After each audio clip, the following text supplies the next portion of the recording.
Okay. அனைவருக்கும் வணக்கம். என் பெயர் புனித மலர்.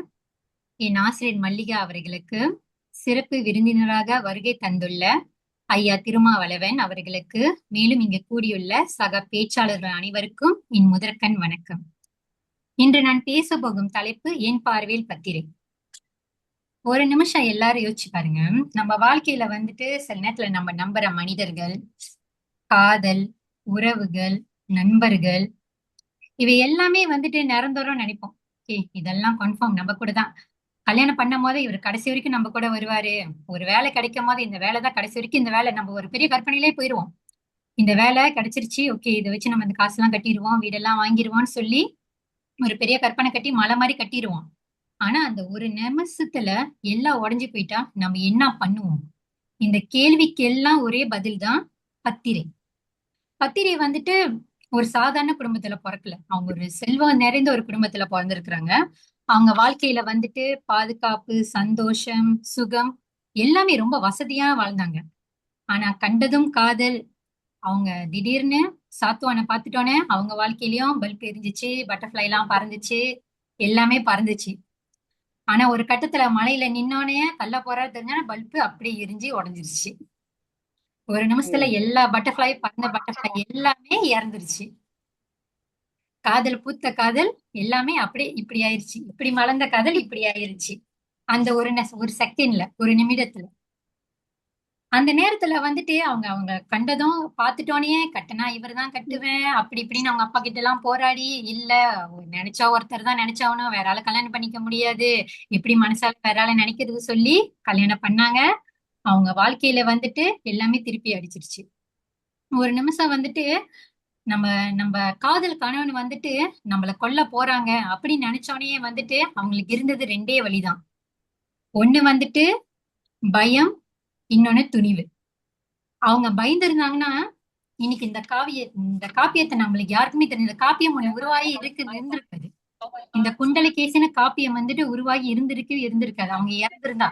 அவங்க இறக்காம போனனாலதான் இன்னைக்கு நம்ம எல்லாருமே வந்துட்டு இத பத்தி பேசிட்டு இருக்கிறோம், இத பத்தி விவாதிச்சுட்டு இருக்கிறோம். இவங்களை பத்தி புத்தகம்லாம் வெளியாயிருக்கு. சோ அவங்க ரெண்டு வழியில, ஒரு வழி பயம், ஒரு வழி துணிவு.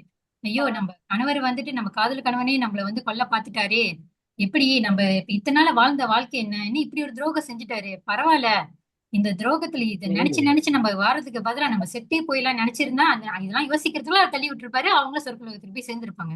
ஆனா அதெல்லாம் யோசிக்காம டக்குன்னு ஒரு செகண்ட்லயே நான் எதுக்கு சாவணும், நீ சாவுன்னு சொல்லி அவர் தள்ளி விட்டுட்டாங்க. தள்ளி விட்டு பாத்துக்குவோம், அப்புறம் நம்ம உயிரை காப்பாத்திக்குவோம். அவர் சாவட்டும், அப்புறம் நம்ம பாத்துக்கலாம். யார் அது? கொஞ்சம் மோட் பண்ணிருங்களேன். யார் பாட்டு பாடுறா? மியூட் பண்ணிருங்க. தள்ளி விட்டோன்னு தான் வந்துட்டோன்னே அந்த நேரத்துல யோசிச்சாங்க நம்ம வாழ்ந்த வாழ்க்கை என்ன. அப்பதான் இன்னொன்னு யோசிச்சாங்க, இந்த உலகத்துல வந்து எதுவுமே நிரந்தரம் இல்ல. இந்த உடல், இந்த காதல், இந்த உறவுகள் எல்லாமே நிரந்தரம் இல்ல. அவங்க தள்ளி விட்டுட்டோன்னே அவங்க அவங்க எடுத்த ஒரு ஒரு முடிவு வந்து ஒரு பெரிய முடிவு தான். இன்னும் தள்ளி விட்டோன்னு அவங்க காதல் கணவன் இறந்துட்டாரு.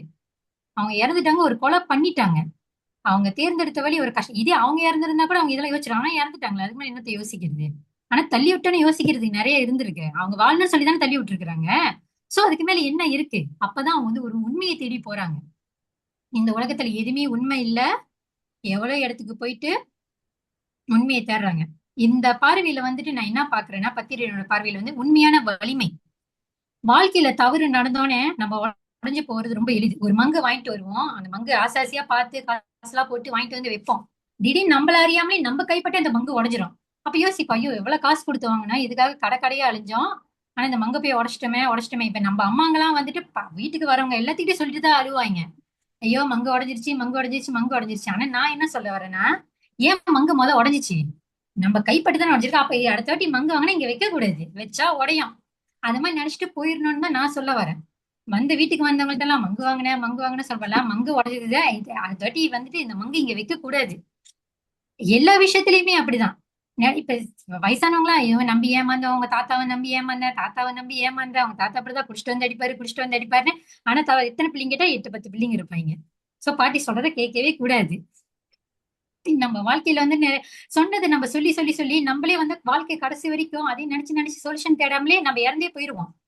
முந்தைய உள்ளவங்க எல்லாம் சொல்லுவாங்க, அவங்க அவங்க கணவர் இறந்துட்டோம்னு அவர் நினைச்சு நினைச்சு நினைச்சு நினைச்சு இறந்துட்டாங்க. எனக்கு எனக்கு நம்மளுக்கு எல்லாமே புரியும். ஏன்னா நம்ம ரொம்ப விரும்பி அந்த கல்யாணம் பண்ணோம், எல்லாமே பார்த்து பார்த்து செஞ்சோம். ஆனா அந்த நிமிஷத்துல வந்து எல்லாமே உடைஞ்சு போகும்போது நம்ம ஏஞ்சிதான் ஆகணும், வேற எந்த வழியும் இல்ல. இது வந்து கஷ்டமான பாதை தான். இந்த ஏஞ்சி நிக்கிறது சொல்றது ரொம்ப கஷ்டமான பாதை. இது எல்லாமே நம்ம சொல்லிட்டு போயிடலாம்.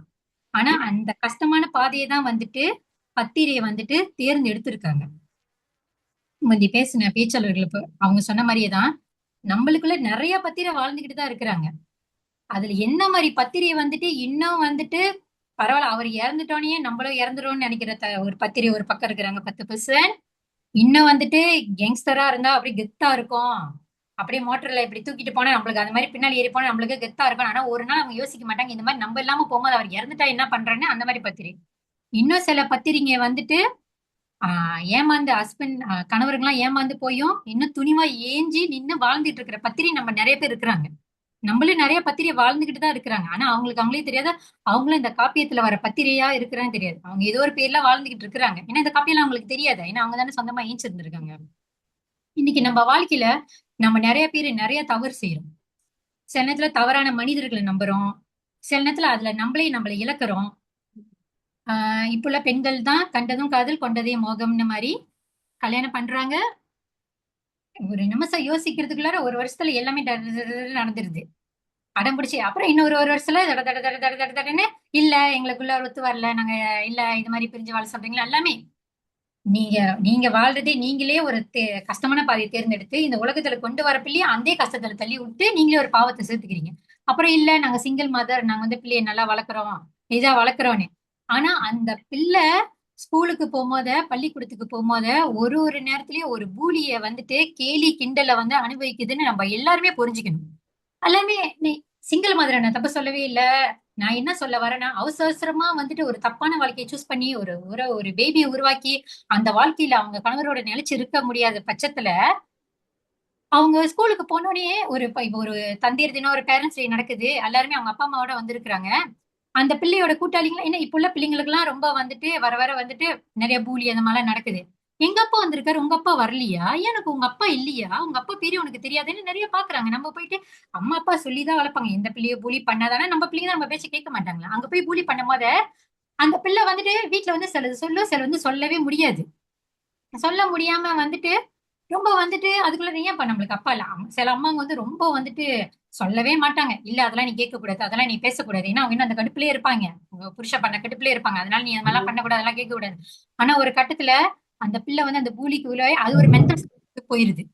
நம்மளுக்கு அப்பா இல்லைல்ல, நம்மளுக்கு அப்பா எல்லாருமே பூலி பண்ணி ஒரு கட்டத்துல அது வெறுப்பாயிரும். இது வந்து ஒரு கான்சிக்வன்சஸ் தான். நம்மளோட நிக்காது. நம்ம செய்யற ஒரு தப்பு வந்து நம்மளோட நிக்காது. அது நம்ம பிள்ளைக்கு போவோம், அந்த பிள்ளையோட வாழ்க்கையை ஃபியூச்சர் வரைக்கும் போவோம். சோ இதெல்லாம் நம்ம யோசிச்சுதான் நம்ம எடுக்கிற முடிவு வந்து நம்ம சரியா தப்பா. நம்ம ஸ்கூலுக்கு ஒன்னே ஒண்ணா யோசிக்கணும். நம்ம பிள்ளைய பத்துட்டோம்னு ஸ்கூலுக்கு போவோம், அங்க ஸ்கூல்ல 4 பேர் 4 விதமா கேட்பாங்க, நம்ம சமாளிச்சுக்குவோம். ஆனா நம்ம பிள்ளை சமாளிக்குமா?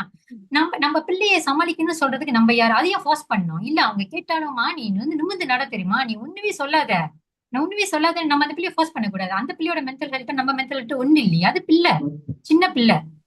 சோ அந்த விஷயத்த நம்ம யோசிக்கணும். இன்னொரு விஷயம் என்னன்னா, இப்ப நம்மளோட 2020ல இருந்து 2025 வரைக்கும் கணக்கெடுப்புல மொத்தம் நம்மளோட மலேசியா நாட்டுல மட்டும் தற்கொலை கேஸ் வந்துட்டு 1857, 5857. இது வந்து கணக்குல வந்தது. இது கணக்குல வந்தது அந்த ஆராய்ச்சியில. இதுல 80% வந்துட்டு இறந்தவங்க 80% வந்துட்டு ஆண்கள். இந்த ஆண்கள் இறந்ததுக்கு என்னென்ன காரணம் இருக்கலாம், நம்மளே சும்மா இந்த ஆராய்ச்சி எல்லாம் பார்க்காமலே நம்மளே சும்மா பார்க்கலாம். அழுவும் பிரச்சனையில இருந்திருப்பாங்க, இல்லைன்னா ஏதாச்சும் தப்பு பண்ணியிருப்பாங்க, தப்பு பண்ணாம அதை ஏத்துக்க முடியாம தற்கொலை பண்ணியிருப்பாங்க, கடன் தொல்லையில தற்கொலை பண்ணியிருப்பாங்க, இந்த வாழ்க்கையை முடிச்சுக்கலாம்னு தற்கொலை பண்ணியிருப்பாங்க. சொல்ல போனா கோவிட் டைம்ல எத்தனை பேர் தற்கொலை பண்ணிக்கிட்டாங்க. எல்லாருமே ஒரு கோவிட் டைம் தான் நம்ம எல்லாத்துக்கும் வந்துட்டு ஒரு முக்கியமான விஷயம் நம்ம புரிஞ்சுக்கணும்.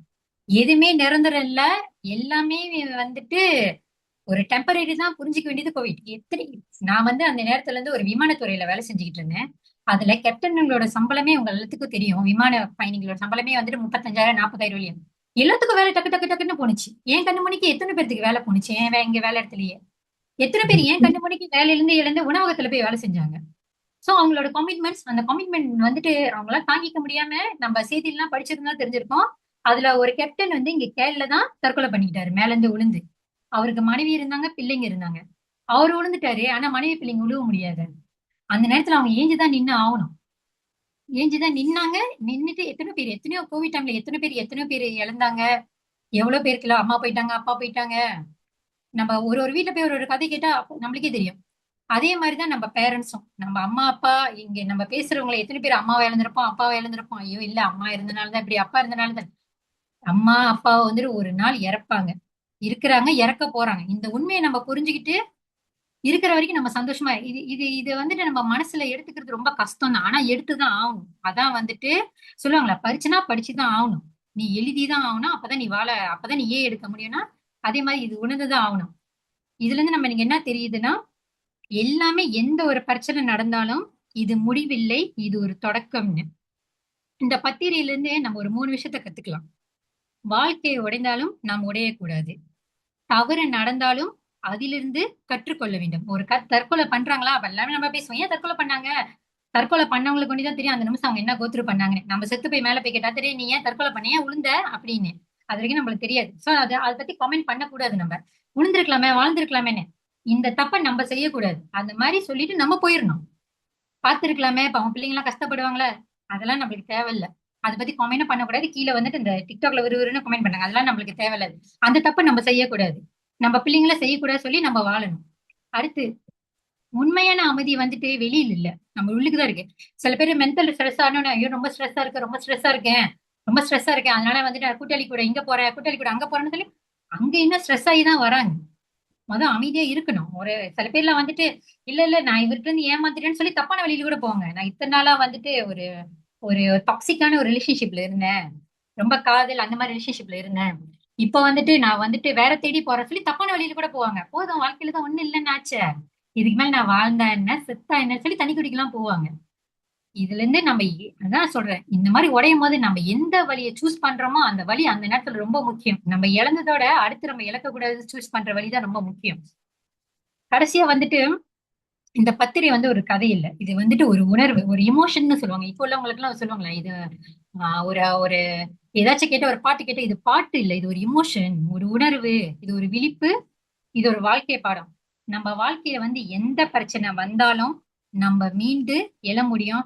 இதை வந்து நம்ம எல்லாருமே நம்பணும். இந்த விஷயத்த வந்து நம்ம எல்லா எல்லா இதுலயும் பார்த்திருப்போம். நம்ம நிறைய அழுவோம். ஆனா கீதாச்சாரத்துல வந்துட்டு அவர் சொல்லியிருப்பாரு, எதுக்கு நீ அழுவுற, நீ என்ன கொண்டு வந்து அழுவதற்கு, நீ என்ன எழுந்து அழுவ, எல்லாம் நீ அழுகுறது, இங்க நீ எழுந்தது எல்லாம் இங்க இருந்து எடுக்கப்பட்டது. சோ இங்க இது அழியதான் போகுது.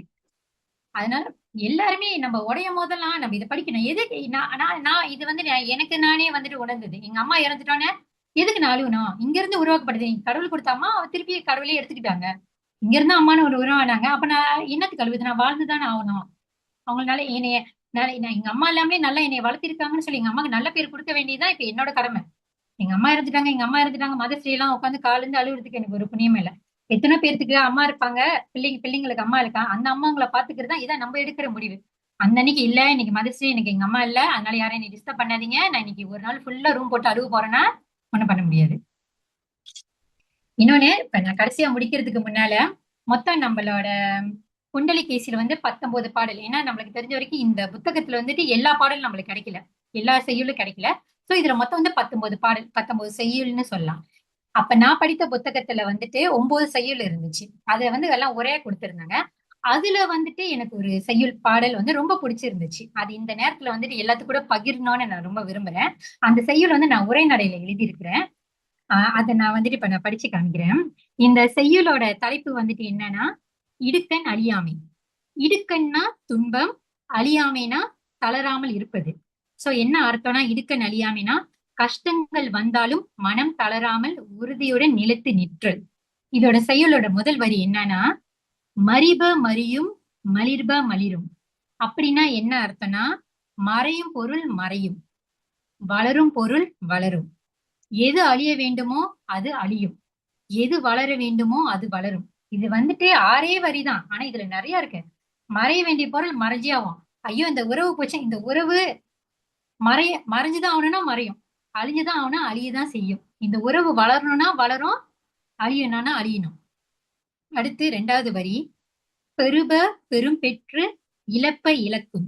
அதுக்கு என்னதுன்னா, பெற வேண்டியது கிடைக்கும், இழக்க வேண்டியது இழக்கப்படும்.